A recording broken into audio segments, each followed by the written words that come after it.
Halo semuanya, selamat datang di channel saya Imade Mulyana Putra. Di video kali ini, saya akan menganalisa saham Bank BRI. Bank BRI atau PT Bank Rakyat Indonesia Tbk merupakan bank BUMN yang penyaluran kreditnya berfokus pada kredit usaha mikro, kecil, dan menengah. Dengan porsi 70% dari total kredit yang disalurkan Bank BRI pada tahun 2022.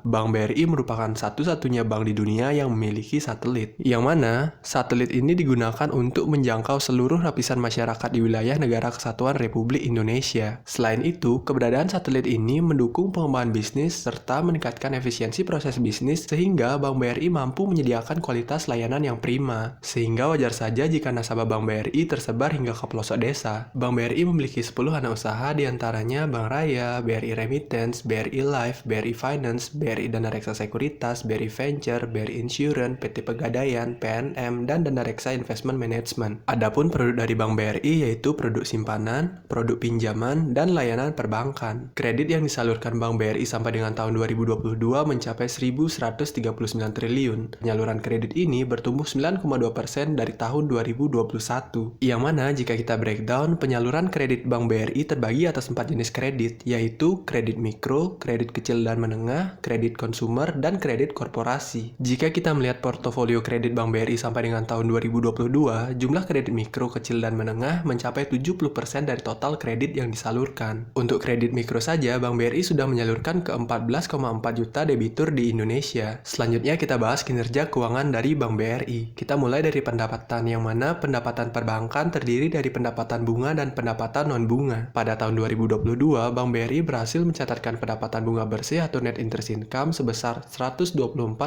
triliun dan pendapatan non-bunga sebesar 47,3 triliun. Pendapatan bunga bersih ini bertumbuh 9,2% jika dibandingkan dengan tahun 2021. Padahal, pendapatan bunga Bank BRI hanya tumbuh 5,5%. Pertumbuhan net interest income sebesar 9,2% pada tahun 2022 disebabkan efisiensi berupa penurunan beban bunga dari Bank BRI. Jadi, pendapatan bunga Bank BRI meningkat, tapi bebannya malah turun, sehingga memperbesar net interest income dari Bank BRI. Selain itu, terdapat pertumbuhan pendapatan non-bunga dari Bank BRI sebesar 14,8%, dari sebelumnya 41,2 triliun menjadi 47,3 triliun. Pada tahun 2022, Bank BRI berhasil membukukan laba bersih sebesar 51,17 triliun, meningkat sebesar 67% secara year on year. Laba bersih ini merupakan laba bersih tertinggi sepanjang sejarah dari Bank BRI. Bahkan, laba bersih ini menjadikan Bank BRI sebagai perusahaan dengan laba bersih tertinggi di Indonesia. Apa penyebab utama laba bersih Bank BRI dapat meningkat setinggi itu? Jika melihat dari kredit yang disalurkan, terlihat pertumbuhan kredit Bank BRI sebesar 9,2%. Namun, jika dilihat lebih lanjut, dari porsi kredit yang disalurkan, yang tercermin dari loan to deposit ratio yang sebesar 79,2%,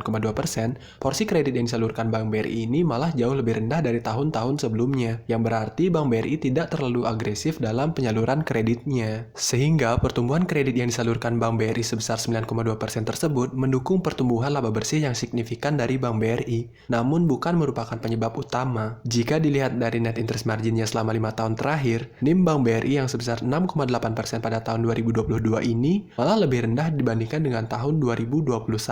Namun, net interest margin ini tergolong cukup tinggi jika dibandingkan dengan bank lainnya. Tapi tetap saja, net interest margin yang tinggi ini mendukung pertumbuhan laba bersih signifikan dari Bank BRI, tapi bukan merupakan penyebab utama. Nah, jika kita melihat rasio beban operasional terhadap pendapatan operasionalnya, terdapat hal yang menarik, yang mana Bank BRI berhasil melakukan efisiensi yang tercermin dari penurunan rasio BOPO-nya, yang pada tahun 2020 sebesar 81,2% turun menjadi 64,2%. Penurunan rasio BOPO pada tahun 2022 ini disebabkan oleh beberapa hal, diantaranya pertumbuhan dana pihak ketiga berupa giro dan tabungan, serta penurunan porsi dana pihak ketiga yang bersumber dari deposito, yang pada tahun 2019 porsi deposito sebesar 41,5% menjadi 33,3% pada tahun 2022.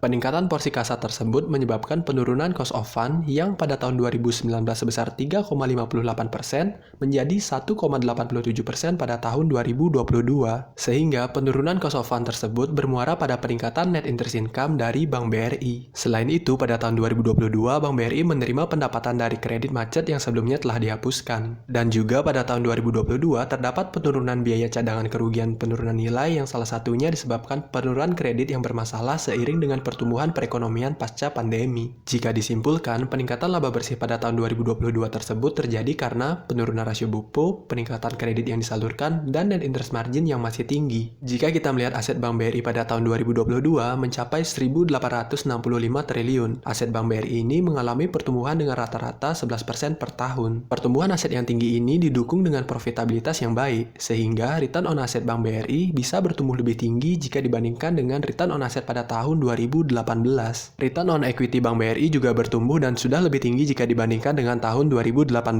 Meskipun ROA dan ROE Bank BRI sempat mengalami penurunan yang signifikan pada tahun 2020, hal tersebut masih dapat dikatakan cukup wajar karena dampak dari pandemi yang membatasi kegiatan masyarakat sehingga ekonomi sempat melambat. Namun pada tahun 2022, Bank BRI sudah kembali bertumbuh seperti tahun sebelum pandemi, apalagi dengan akuisisi atas Pegadaian dan PNM, yang mana akuisisi tersebut bisa mendukung pertumbuhan kredit Bank BRI pada kredit mikro maupun ultramikro. Jika kita melihat kualitas aset Bank BRI yang tercermin dari NPL-nya, NPL gross Bank BRI sejak tahun 2020 sudah mengalami sedikit perbaikan, dari 2,94% menjadi 2,82% di tahun 2022. Dan untuk NPL netnya sudah menurun sejak tahun 2018 yang berarti terdapat penurunan porsi kredit macet dari Bank BRI. Jika kita melihat rasio kecukupan modal Bank BRI pada tahun 2022 berada di 23,3%, yang mana persentase tersebut sudah berada di batas aman bagi perbankan. Lalu, bagaimana dengan valuasinya? Saat video ini dibuat, Bank BRI berada di harga 4.760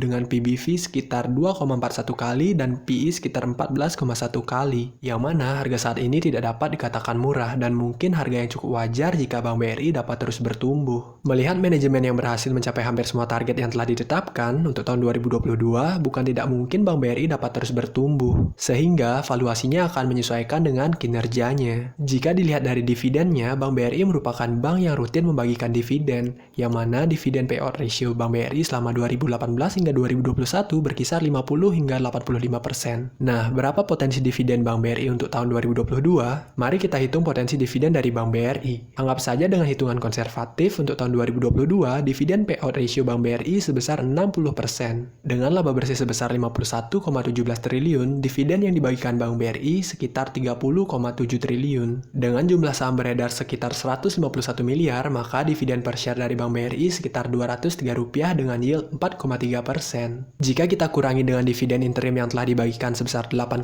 triliun, maka dividen yang mungkin dibagikan Bank BRI sekitar 22 triliun atau Rp146 per lembar saham dengan yield sekitar 3,1%. Yang mana dengan hitungan konservatif saja, yield tersebut mungkin akan menarik bagi beberapa investor, apalagi jika sudah memiliki saham Bank BRI di harga yang lebih rendah. Video ini bukan saran investasi, hanya berbagi perspektif yang mungkin bisa dijadikan referensi. Tugas kita yaitu menganalisa sebaik mungkin lalu membeli di harga yang murah untuk memperkecil risiko kita. Apakah Bank BRI menawarkan peluang investasi yang menarik? Bagaimana menurut kamu? Jangan lupa like, comment, subscribe, nyalain notifnya. Sampai ketemu di video selanjutnya.